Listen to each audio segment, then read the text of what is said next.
Today I've got a jam-packed episode featuring some serious progress on my Cadillac Seville restoration. We're talking frame powder coating, engine and transmission mounting, radiator support upgrades and electrical wiring.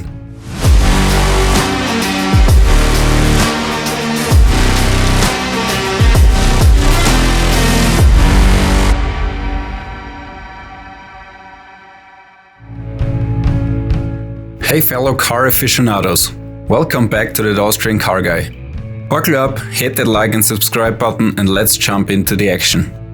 Alright, I'm starting with the backbone of my Cadillac Seville, the frame. We're prepping it for powder coating, ensuring a rock solid foundation for my Seville.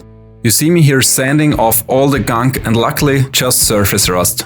I did this because the holes for the frame mounting pads had to be redone before taking the frame to the shop which sandblasted it and took it to another shop for the powder coating.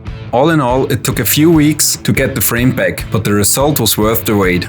They did an awesome job. But then something really bad happened.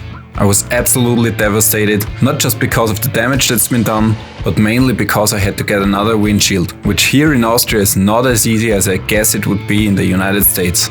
The first windshield a befriended workshop ordered from a friend of a friend of a friend or something like that.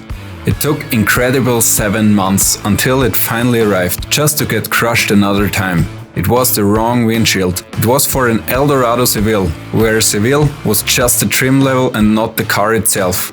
I searched the web for hours and found one in Germany, called the guy and talked thoroughly about everything, just to be sure it is the right one this time. It took about 2 weeks until the windshield arrived, and luckily it was the right one this time. Another few weeks later, the windshield was glued in place and the fun part of fitting the chrome trim clips began. All in all, it took almost a year from breaking the windshield until the car was ready to roll on the streets again. During all the waiting for the right windshield, I continued wrenching on the engine. The next big step was putting the engine, trans and frame together. As I've got this part done, I put new coil springs in, mounted the control arms with new ball joints and bushings, bolted the overhauled steering gear back on, did some vacuum and fuel lines, and new ignition wires. In between windshield madness and putting the engine and frame together, I bought a new old radiator support. Not in perfect condition, but the best and only one I could find and get within a few hours drive in one direction. As I got it, I drove directly to my powder coating shop of trust. And again, they outdid themselves. I bought a new rad and put the next pieces together. And now, the electrifying part, the wiring. Now that I've prepped the frame, mounted the engine, upgraded the rad support, I tackled the electrical wiring. I bought and wired some gauges to monitor the engine during the first startup, mounted and wired a new trans kickdown switch, and did some general wiring after I made a rough wiring diagram. After the faulty distributor got replaced by a new one and dealing with some thinking mistakes, I corrected the wiring, filled in some oil, got gas and was ready for the first start of the engine.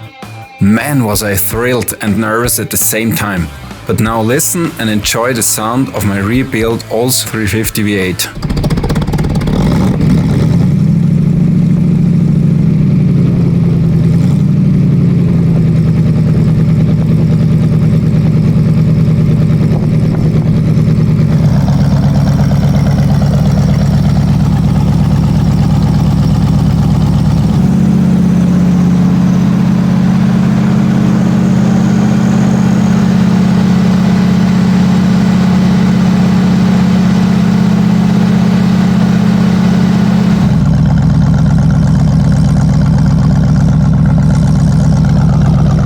Thanks for joining me on this wild ride of my engine rebuild. If you're enjoying my videos, do me a favor and hit that like button, comment below with your thoughts, subscribe and click the bell icon for more of everything about the Cadillac Seville. Drive safe, stay passionate and I'll catch you in the next one.